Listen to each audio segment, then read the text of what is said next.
Hi again, welcome back to the Scandinavian History Podcast with me, Michael Schenkman. Last time, we looked at how the combination of Enlightenment thinking and the economic policies of the Age of Liberty led to a bunch of historical discoveries in the fields of botany and physics. It also planted the seed of the Industrial Revolution and eradicated starvation. Not too shabby. Today, we'll return to Denmark, a country untouched by political freedom in the 18th century. It was still a hereditary absolute monarchy. One major flaw with hereditary monarchies, where the monarch has absolute power beyond the democratic deficit built into the system itself, is that it's relatively rare that the person with the top job is both willing to do the work and capable of doing it. Far too often, the person wielding all that power is either too lazy, too uninformed, or too dumb to do the job properly. That can spell disaster for a country. But if you're lucky, there's someone else who can discreetly step in and do all the work and make sure that things run smoothly. Today, we'll have a look at two famous examples of this from Danish 18th century history.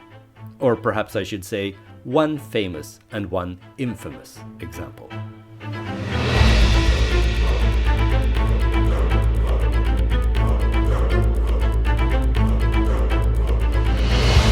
Episode 114, Gray Eminences.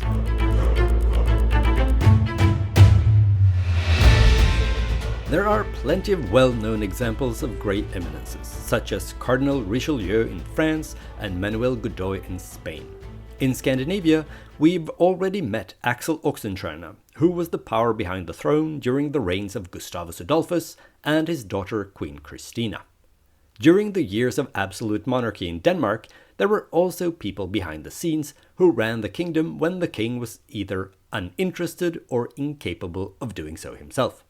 The first example we'll look at today is the Gray Eminence of King Frederick V. Frederick was the son of Christian VI, the pious boor we met in episode 106, Piety and Power. As you may remember, one of the demands put forward by the peasants from Dalarna during the rebellion in 1743 was to make Frederick heir to the Swedish throne. They preferred the Danish prince as the heir to the childless King Frederick instead of the candidate that the Russian Empress Elizabeth wanted to impose on Sweden. In the end, the Danish Prince Frederick wasn't elected Crown Prince of Sweden. But what if he had? Today, 200 years of Swedish independence might have been seen as a parenthesis, a blip, an aberration that had caused bloodshed and suffering for countless people. But now, order was restored and Copenhagen would rule over all of Scandinavia, from Greenland to Finland once more. But it didn't come to pass. Frederick had to settle for ruling Denmark and Norway. Frederick was married to Princess Louise of Great Britain, the daughter of King George II. The English-born Queen Louise became popular in Denmark because, unlike previous German-born queens, she quickly learned Danish and she even raised her own children in Danish. This was particularly appreciated in bourgeois circles in Copenhagen, where she was seen as down-to-earth and relatable. Unlike his parents, Frederick and Louise were happy, easygoing people, and as soon as Frederick became King Frederick V, he rolled up the wet blanket of religious propriety that had covered Danish social and cultural life under his father Christian VI, scrapping many of the smothering religious limitations on public life. As a result, a new theatre opened at Kongens Nytorv, and it still stands there today. Frederick also removed the chains surrounding Christiansborg Palace. All this, together with the lucky fact that the economy took a turn for the better, made Frederick V a popular king. Unlike Sweden, who couldn't resist the temptation of joining the war against Prussia, known in Sweden as the Pomeranian War, Denmark remained neutral in the conflict. Not only did this mean that the Danes didn't have to pay the heavy price of blood and money, but Danish trade also boomed, since all the countries at war, Britain, France, Prussia, Austria and Russia, were happy to continue to trade with Denmark, even after they'd cut ties with each other. So Frederick V was a popular king in wide circles in Denmark. But behind closed doors at the royal palace, things were different. Very different. The king was an alcoholic, and a mean drunk at that, prone to violence. In a way, he was the opposite of his father, who had been rubbish in public but a diligent and dutiful king and an attentive family man. Frederick V cut a splendid figure in public, but he was rubbish at governing and an absent father, at best. Already Frederick's prudish killjoy of a father, King Christian VI, had noticed Frederick's tendencies to prefer wine, women, and song over duty and hard work. King Christian had been so worried, in fact, that he'd even toyed with the idea of declaring his son and heir incompetent. But in the end he didn't, because his advisors explained that it could have dangerous constitutional repercussions. First of all, the king's law didn't allow it. When the law had been written, the possibility that a future king might prove to be incompetent had been overlooked. The king's advisors felt that introducing the idea that an heir might not be fit for the job would undermine not only absolutism but the principle of hereditary monarchy as a whole. So Christian VI decided to let the incompetent Frederick become king with unfettered powers after all. But to make sure that things wouldn't turn out too bad, he made sure to hire an overcoat who was tasked with looking after Frederick and make sure he didn't do anything too stupid. The man hired to do the job was Adam Gottlob Moltke from Mecklenburg, whose family had served the Danish crown since the Middle Ages. At age 11, Moltke became a page at court, and in 1730 he became chamber page for Crown Prince Frederick. At the time, Moltke was 20 and Prince Frederick was 7. The king and queen liked the serious and pious Moltke and hoped he'd have a calming influence on Frederick, who already at the tender age of 7 was proving to be a bit of a handful. When Frederick married Louise, Moltke was appointed steward of the crown prince's household. Perhaps surprisingly, considering Moltke's job description, Frederick actually liked him. He saw Moltke as a father figure that he liked and trusted, even though he didn't follow his advice about cutting back on the booze. When Frederick became king, Moltke went from running his court to running his kingdom. Moltke worked closely with the Council of the Realm, but was smart enough not to insist on a place on the council for himself. But he didn't object when he was elevated to the title of Count in 1750 and given an estate. Moltke used the fact that he had the king's ear to do what he could to improve life in Denmark. Here's just a few examples. Between the years of 1757 and 1764, Moltke encouraged the general public to send in their best tips and ideas for how to improve their lives.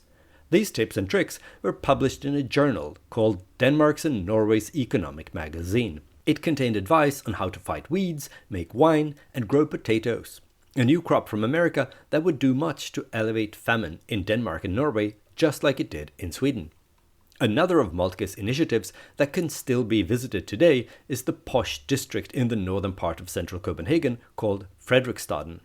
The neighborhood is littered with upscale houses and private palaces. Denmark's first modern hospital was also constructed here. It's considered one of the most important Rococo complexes in Europe, and therefore arguably in the world. Remembering the fire of 1728, bakers, brewers, and other people who worked with an open fire were forbidden from opening businesses in the district. The most famous edifice is no doubt Amalienborg Palace, 4 private palaces grouped around an octagonal square with an equestrian statue of Frederick V in the middle. The statue took 20 years to make and was enormously expensive.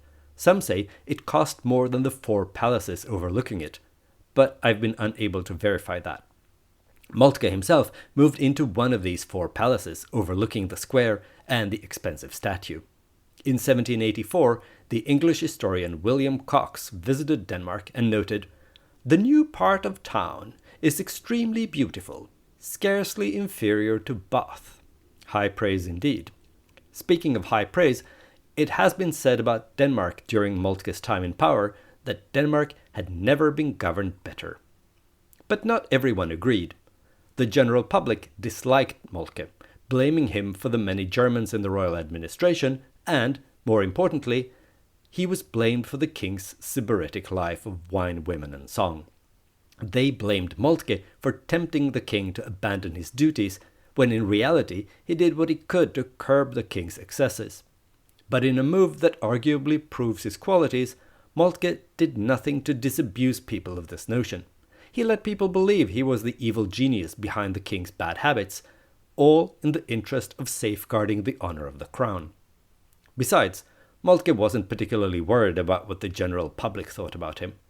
But he also had enemies at court. Anyone who's as powerful as Moltke inevitably has enemies. You can't run a country without stepping on a few toes. As long as King Frederick was alive, Moltke's enemies could do nothing but wait in the wings, biding their time. But as soon as Frederick V had drunk himself into an early grave in 1766, they pounced. Even though Moltke hadn't been particularly corrupt, and his nepotism hadn't gone beyond what was acceptable at the time, his enemies managed to convince the new king, Christian VII, that Moltke had abused his position, enriched himself and his family, and that he needed to go. The clueless Christian was convinced, and Moltke was sacked. His fall wasn't too traumatic, though. Even though he lost his power and position at the center of government, he got to keep his title, his estate, and his fortune. When Frederick V died in 1766, he was still in his early 40s. His son, the new King Christian VII, was only 16. That's not the ideal age for someone to become an absolute monarch. Still, youth and inexperience are passing problems.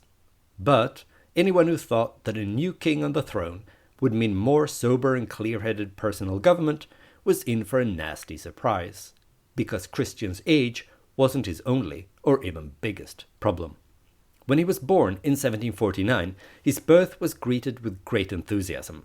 The conductor of the Royal Opera even composed a rather sycophantic opera where the Olympian gods gathered around the Great Belt, that is the sound between the islands of Zealand and Funen, and fought over who would get to protect the young heir to the throne.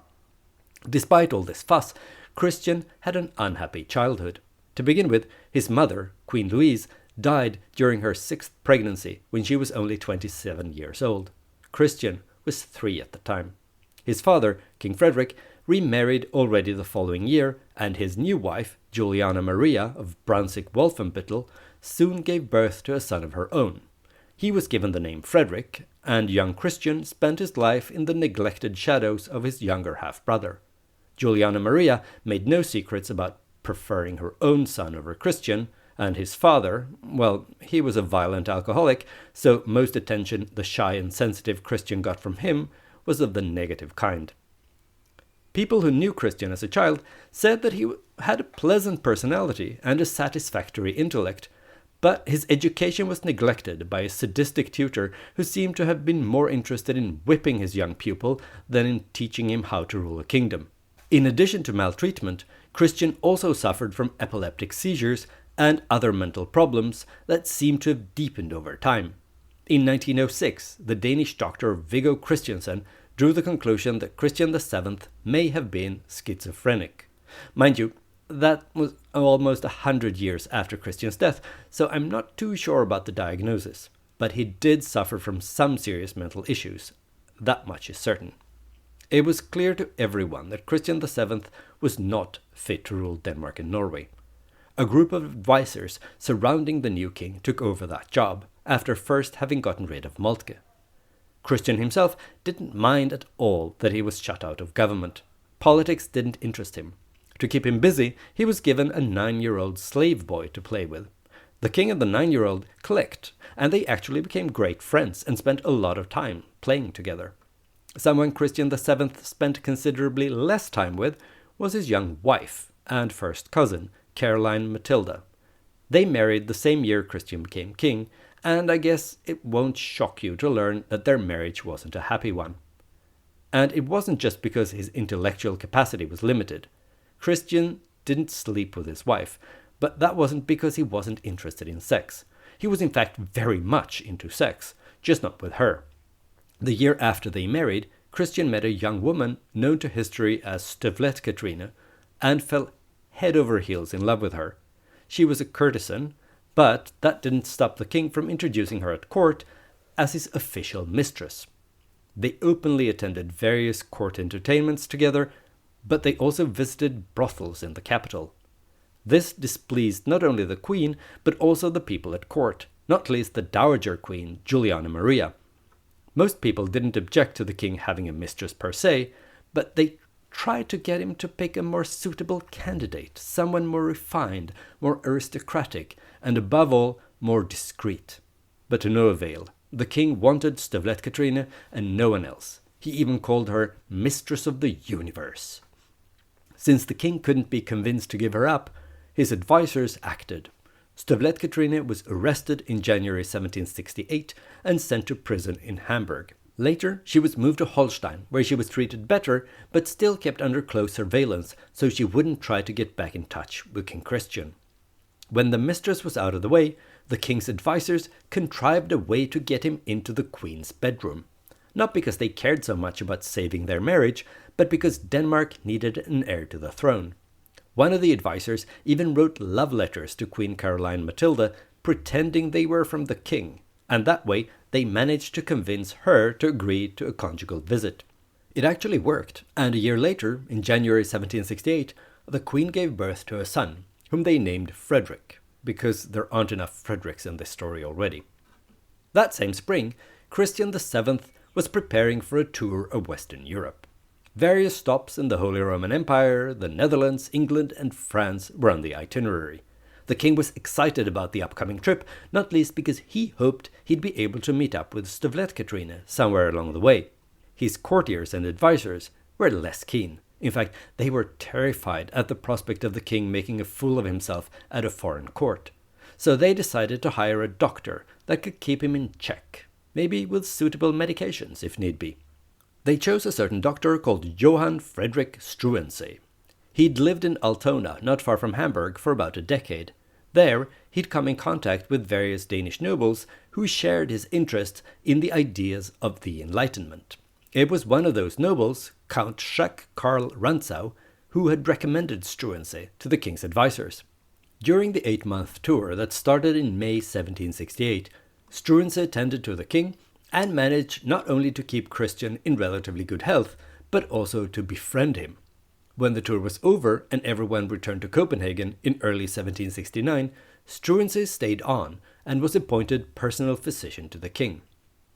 At first, Queen Caroline Matilda didn't like this German doctor that had appeared in the middle of her miserable life. Because she was miserable, and who could blame her? She was a teenager, stuck in a foreign country where she didn't speak the language, trapped in a loveless marriage with a mentally ill person with the intellectual capacity of a child who cavorted with prostitutes. But soon enough, she warmed to Struensee, to a large part thanks to the fact that he was one of the very few people at court who paid her any attention, who wanted to make her happy. As the months went by, it became apparent exactly how happy he wanted to make her, and by the spring of 1770, she'd become his mistress. To begin with, Struensee had kept a low profile at court, but as he grew closer to the queen, he also grew bolder in his attempts to involve himself in politics. In May that year, he was named royal advisor, and during the royal family's summer vacation in Holstein, his influence over the king grew. By mid-September, the king's health deteriorated, and Struensee was more or less left in charge of interpreting Christian's will, issuing orders and passing laws in the king's name. The period later dubbed as the time of Struensee had begun. For one thing, he took a keen interest in the upbringing of Crown Prince Frederick. He wanted the boy to get an education based on Enlightenment ideals, especially the ideas of French philosopher Jean-Jacques Rousseau. Unfortunately for poor Frederick, Struensee's take on Rousseau was a little more survival of the fittest than anything else, as he argued that the boy should be left to manage things on his own without damaging help. He also insisted that the child be exposed to cold temperatures to harden him. But Struensee's ambitions went beyond the royal family, and he set about to reshape Danish society as a whole. In December 1770, he abolished the Council of the Realm, and a few days before Christmas that year, he appointed himself Master of Requests, which basically meant that from now on it was his job to present official business to the king and to communicate the king's decisions. Since Christian VII hardly even knew where he was half the time during these months, it was in practice Struensee himself who ruled Denmark. He also abolished the Norwegian viceroyship, taking direct control over Christian's second kingdom as well. Once he'd concentrated all the power in Denmark and Norway in his own hands, he started to implement an ambitious reform agenda. Through his reforms, Struensee abolished a whole host of things abhorred by Enlightenment thinkers, including torture, slavery in the colonies, serfdom at home, censorship of the press, the aristocratic monopoly on senior positions in the royal administration, various other noble privileges, much of the intricate court etiquette, as well as a number of religious holidays that clogged up the calendar and kept people from doing productive work. Struensee also fought corruption and waste by criminalizing bribery and reorganizing the judicial system. And he introduced a tax on aristocratic pastimes like gambling and luxury horses. Much like the politicians in Sweden, he wanted to reserve rewards, such as knighthoods, for people who had done things that were actually beneficial for Danish society. He set aside money to care for orphans and established public grain storages so that poor people would be able to buy bread also during years of bad harvests. He redistributed land, giving farmland to peasants, and he wanted to reorganize the Danish army along the lines of the successful Prussian military of Frederick the Great. Obviously, he made a lot of enemies this way.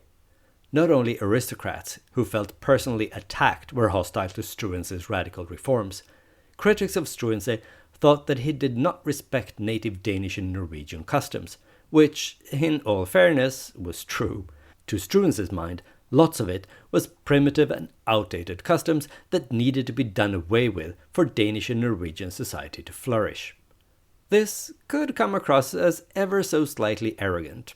It didn't help that he didn't speak any Danish and instead conducted all his business in German. When members of the bureaucracy objected to his agenda, he unceremoniously fired the whole lot of them, even cutting their pensions, and replaced them with his own yes-men. These new men, who were supposed to run the royal administration, were oftentimes inexperienced and, since they tended to be German, lacked even the most basic knowledge of the country they were supposed to govern. Struensee himself couldn't relate to any of these criticisms, and when he abolished the censorship of the press, he was genuinely surprised, not to mention thoroughly annoyed, to discover that it led to the publication of a seemingly endless stream of texts and images attacking him. Another thing that offended many Danes was the way Struensee treated the king and queen. People at large were unaware of the depth of the king's mental illness and suspected Struensee of more or less holding the hapless Christian VII hostage at the palace while he was running amok with the government. Even more upsetting was his relationship with Queen Caroline Matilda, which was more or less an open secret thanks to the free press. The gossip and anti-Struensee publications didn't exactly slow down when Queen Caroline Matilda gave birth for a second time in July 1771. This time it was a daughter, who was given the name Louise Augusta. Most likely it was Struensee, and not the king, who was the girl's father. On November 30th that year, Struensee made himself a count. That's not exactly stellar Enlightenment behavior, and it did not sit well with the court circles in Copenhagen either. The resentment against Struensee was starting to reach dangerous levels. In fact, a conspiracy to get rid of the meddling doctor was already taking shape. The driving force behind this plan to get rid of Struensee was none other than Jacques Karl Rantzau, the count who had made the initial recommendation that landed Struensee the job at King Christian's personal physician. Another member of the conspiracy was none other than the Dowager Queen, Juliana Maria. Her motivation to get rid of Struensee didn't spring from any care for the king, though. No, she wanted her son, Prince Frederick, to become the power behind the throne instead. But before the conspirators could act, something happened that threatened to oust Struensee without their intervention. It all began with Struensee's decision to reform the Danish armed forces. Struensee, like many others in Europe, was super impressed with King Frederick the Great of Prussia and the way he had reformed his country's army, turning it into an unbeatable military machine. Struensee wanted to do the same in Denmark, and one of the steps in his military reform was to abolish the Royal Life Guard Regiment, founded by Frederick III back in 1658. Struensee looked at this regiment and saw an outdated force dolled up in ridiculous and antiquated uniforms, performing ceremonial tasks with no real military significance. A prime example of things to get rid of to modernize Denmark. But what he failed to understand, or perhaps chose to disregard, was the fact that this regiment had a long and proud history of guarding Danish royalty, and it was an integral part of the fabric of the Danish monarchy. Another aspect of this issue was that the Royal Lifeguard Regiment was one of the precious few military units with native Danish and Norwegian soldiers. Many of the other regiments were staffed with foreign recruits, primarily Germans. So when Struensee disbanded first its cavalry units in May 1771 and then the infantry units in December, he provoked a lot of people. A lot of people who maybe only had ceremonial military duties, but who nonetheless carried weapons and who were trained to use them. So when, on Christmas Eve 1771, a regular grenadier regiment showed up at Christiansborg Palace to replace the Royal Lifeguards, who guarded the royal palaces, the soldiers of the Lifeguard Regiment resisted. They refused to be replaced by the grenadiers and instead chased them off with drawn bayonets. The unrest soon spilled out into the streets of Copenhagen, and the authorities lost control of the situation. The lifeguards marched to Frederiksberg Castle, where the king was celebrating Christmas, and demanded that he settle the issue. Struensee, who obviously was spending Christmas with the royal family, was spooked by the appearance of the soldiers, and, fearing further escalation, he immediately folded and agreed to the soldiers' demands not to be disbanded. This calmed the situation down and saved the day. But it was merely a tactical delay as far as Struensee was concerned. On January 6th, 1772, when the Christmas holidays were over, he issued an order not only disbanding the Royal Lifeguard Regiment, he even made it illegal to wear its uniform. As far as he was concerned, that settled the matter. He was back in control. And he was, at least for another week or so. 2 days after Struensee had disbanded the Royal Lifeguard Regiment for good, the royal family returned to Christiansborg Palace in the center of the capital. A week later, on January 16th, the first masked ball of the year, 1772, was held at the Court Theatre. Like always, it was an extravagant affair with lots of booze and merrymaking. The participants went to bed late, looking forward to sleeping in the following morning. But that hope was dashed, at least for Struensee. In the early hours of January 17th, he was woken by soldiers forcing their way into his bedroom at the palace. They had come to arrest him. The coup had begun. Later that morning, the king, who had been liberated from the grip of the evil Struensee, was stuffed into a golden carriage and driven through the streets of the capital so that people could see him and cheer the good news. The time of Struensee was over. It had lasted for little over a year, and during those intense months, Struensee had managed to issue a whopping 1,069 decrees in the king's name. That meant that he had issued more than 3 decrees per day on average. Most of these reforms were abolished soon after his fall from power, including the order to disband the Royal Lifeguard Regiment. It was reformed and still exists to this day. Struensee was put on trial, charged with usurping the king's authority and thereby breaking the so-called king's law. Even though he did what he could to defend himself, the result of the trial was a foregone conclusion. On April 27th, Struensee was found guilty as charged. He was condemned to first have his right hand cut off and then to be beheaded. The sentence was carried out the very next day, and after the execution, Struensee's body was drawn and quartered. The Queen, Caroline Matilda, was also dragged down when Struensee fell. At the same time as he was arrested, another group of soldiers had arrested the Queen in her bedroom. She was first brought to Kronborg Castle outside Elsinore, where she was held prisoner. Later that year, the king divorced her and she was sent into exile. She never saw her 2 children, Frederick and Louise Augusta, again. She went to live in her brother's German principality, the Electorate of Hanover. She died there of scarlet fever only a few years later, at the ripe old age of 23. Even though Struensee was gone, that didn't mean that Christian VII resumed personal rule. Or resumed. He'd never really ruled Denmark, and he wouldn't do so going forward either. he was pressured into signing his doctor's death warrant by his stepmother, the Dowager Queen Juliana Matilda, and it was also she who insisted that he divorce Queen Caroline Matilda. In the following years, Juliana Maria and her son, the king's half-brother Frederick, ran the kingdom in Christian's name, more or less in the same way as Struensee had, albeit with a far less radical political agenda. When the crown prince came of age in 1784, he took over the reins of power and acted as prince regent until 1808, when his father Christian VII finally died. In 1794, Christiansborg Palace burnt down, and the royal family moved into Amalienborg Palace, built by Moltke during the reign of Frederick V. King Christian moved into one of the four palaces, and the crown prince, Frederick, another. If you visit Amalienborg Palace today, you can still see a pergola of sorts connecting the two buildings where Christian and Frederick lived. That's because the crown prince would go to his father's palace on a daily basis to conduct the official business of state.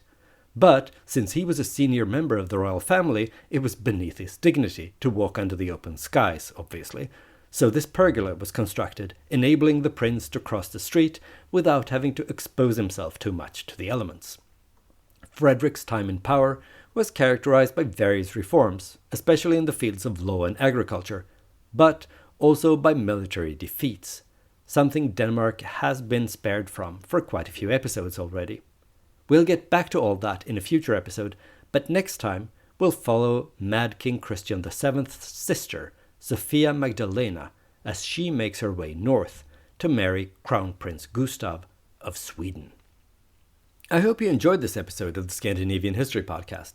If you did, please consider leaving a stellar review, or at least 5 stars, on Apple Podcasts or Spotify. This is an excellent way to attract new listeners and to support the show. If you crave more content related to Scandinavian history, I recommend you look up the show on social media. For instance, you can go to facebook.com/Scandinavian History Podcast. Via the Facebook page, you can also send me questions or angry messages about things I've said or not said on the show. If you prefer the social media platform formerly known as Twitter, you can follow me and send me messages at Schenkman. That's SHAINKMAN. And if you've abandoned it in favor of Blue Sky, you can find me there as well. I look forward to hearing from you.